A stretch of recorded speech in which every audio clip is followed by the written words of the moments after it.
हाँ भाई, राम राम सभी को। उम्मीद है भाई सब लोग अच्छे होंगे। तो भी जो ग्रुप डी का जो पोर्टल था भाई, वो सरकार ने ओपन कर दिया करेक्शन के लिए। और इसमें भाई सबसे मेन चीज़ क्या है कि ये पोर्टल सबको ओपन करना है। क्यों करना है भाई? क्योंकि इसमें है ना, जैसे आप पोर्टल ओपन करोगे तो आपसे भाई यस नो का ऑप्शन मांगे जाएगा कि आप ग्रुप डी की नौकरी करने में इंटरेस्टेड हो या नहीं हो। तो अगर भाई आप इंटरेस्टेड हो तो आपको यस करना है, अदरवाइज आपको नो करना है। चाहे आपके जो स्कोर कार्ड में कोई जो मिस्टेक है या नहीं है, परंतु आपको इसको ओपन जरूर करना है भाई पोर्टल को।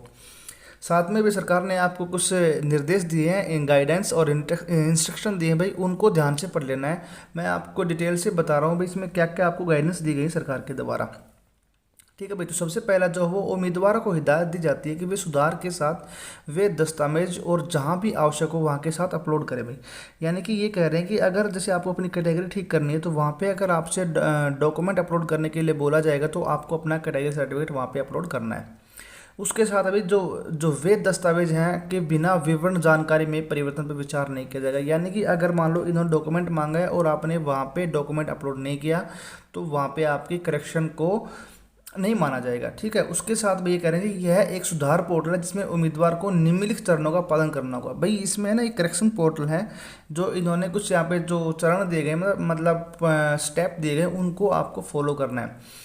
जहाँ पे सबसे पहला स्टेप क्या है भाई, सभी निर्देशों को पढ़ने के बाद उम्मीदवार को आगे बढ़े बटन पर क्लिक करना होगा। यानी कि इंस्ट्रक्शन आएंगे, उसके बाद आपको गो अहेड आगे बढ़ने का ऑप्शन आएगा, वो आपको वहाँ पे क्लिक करना है। इसके बाद उम्मीदवार को उसका व्यक्तिगत विवरण दिखाई देगा जिसमें उम्मीदवार को किसी प्रकार के बदलाव की अनुमति नहीं है। यानी कि आपका जो पर्सनल डिटेल है वहाँ पे आप कुछ बदलाव नहीं कर सकते। ठीक है। इसके बाद कह रहे हैं जब उम्मीदवार पुष्टि करे बटन पर क्लिक कर अपनी पुष्टि दे देता है तो उसे भविष्य के लिए एक पासवर्ड बनाने के लिए कहा जाएगा। यानी कि आप जो अपनी खुद की डिटेल है उसके बाद जो ऑप्शन आएगा भाई, वहाँ पे आपको एक पासवर्ड क्रिएट करना होगा जो कि आपको भविष्य के लिए भी वही पासवर्ड आपका मान्य रहेगा। उसके साथ भी कह रहे हैं कि उम्मीदवार को हिदायत दी जाती है कि वे भविष्य में किसी भी असुविधा से बचने के लिए, यानी कि जो पासवर्ड जो बनाओगे भाई, आप उस पासवर्ड को नोट कर लें ताकि आप फ्यूचर में इस पासवर्ड को ना भूलें। ठीक है भाई। उसके साथ भाई क्या है, उसके साथ साथ है भाई, एक बार जब उम्मीदवार ने नए क्रेडेंशियल का उपयोग कर लॉगिन कर लेगा तो उसमें ग्रुप डी पदों के लिए अपनी सहमति देनी होगी। देखो भाई, जो मैं आपको मेन चीज़ बता रहा था ये है मेन चीज़, क्योंकि आपको यहाँ पे है ना भाई, आपके जो कंसेंट मांगेंगे कि आपको यदि उम्मीदवार जैसे कि आपको कंसेंट मांगेंगे कि एक बार जब उम्मीदवार नए क्रेडेंशियल का उपयोग कर लेगा, लॉगिन कर लेगा, तो उसे ग्रुप डी पदों के लिए अपनी सहमति देनी होगी। यानी कंसेंट मांगे भी आपको ग्रुप डी पदों में नौकरी करनी या नहीं करनी। यदि उम्मीदवार नहीं बटन चुनता है तो ग्रुप डी पदों के लिए उसका उम्मीदवार पर विचार नहीं किया जाएगा। तो भाई वहाँ पे जाके आपको यस जरूर करना है अगर आप इस ग्रुप डी की नौकरी में इंटरेस्टेड हो तो। ठीक है भाई।